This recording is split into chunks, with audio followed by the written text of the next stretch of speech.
Saudara Wakil Ketua Umum Partai Gerindra Habibur Rahman menepis tudingan Sekjen PDI Perjuangan Hasto Kristianto yang mengatakan program lumbung pangan atau food estate tidak berjalan dengan baik di tangan menteri karena ada kepentingan pribadi. Hasto tak menyebut nama menteri yang dimaksud, tapi program ini dipegang oleh Menhan Prabowo Subianto yang juga baca pres Koalisi Indonesia Maju.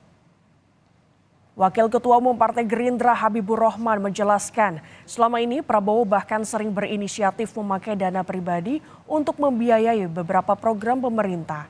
Habibur Rahman menilai tak mungkin Kemenhan melakukan pelanggaran karena belum ada anggaran di Kemenhan terkait food estate. Ada anggaran ya, belum ada anggaran Rp1 pun di Kemenhan terkait food estate ya. Lalu kalau kita melihat Pak Prabowo kerap kali dalam program-program yang dianggap bagus justru melakukan inisiatif awal dengan pembiayaan pribadi beliau ya. Berarti kan sangat jauh dari vested of interest ya.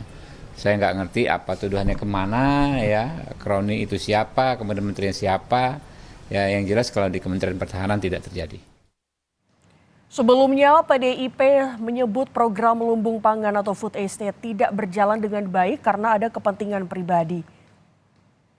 Sekjen PDI Perjuangan Hasto Kristianto menyinggung program Presiden Jokowi yakni food estate atau lumbung pangan yang tidak dijalankan dengan baik oleh menterinya.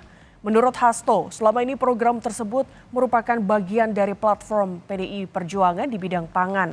Namun, kini ketika dimandatkan Jokowi kepada menterinya, justru menterinya itu tidak menjalankan dengan baik.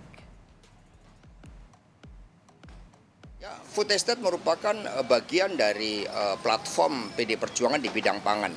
Hanya ketika Presiden Jokowi memberikan mandat kepada menterinya, ini kan ada yang tidak menjalankan dengan baik karena vested of interest. Misalnya dengan membentuk perusahaan yang hanya diisi oleh kroni-kroninya, ini kan bukan sesuatu yang sehat, padahal seharusnya ketika kita berbicara food estate tidak bisa melepaskan dari hulunya penelitian apakah tanahnya juga cocok untuk tanaman pangan tertentu, dan yang paling penting adalah petaninya. Sementara itu, juru bicara pemenangan Prabowo Subianto Wihadi Wiyanto membantah ada perusahaan yang bermain di program food estate atau lumbung pangan.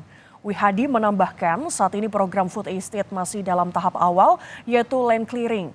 Wihadi juga membantah anggaran lumbung pangan dari Kementerian Pertahanan melainkan di Kementerian Pertanian. Anggarannya bukan di Kementerian Pertahanan, Anggarannya ada di Kementerian Pertanian dan KLH kita minta itu suratnya. Jadi dalam hal ini mengkoordinasi itu kan kita sudah lakukan land clearingnya. Saya kira tidak ada perusahaan dalam hal ini karena kroni-kroni yang mana juga kita tidak pernah tahu. Yang ada adalah dilakukan land clearing dulu. Ini baru land clearing, belum ada hasil hasil daripada penanaman itu kita belum lihat. Jadi anggaran juga belum ada. Jadi perusahaan yang mana yang melakukan ini kan jadi tanda tanya bagi kita juga.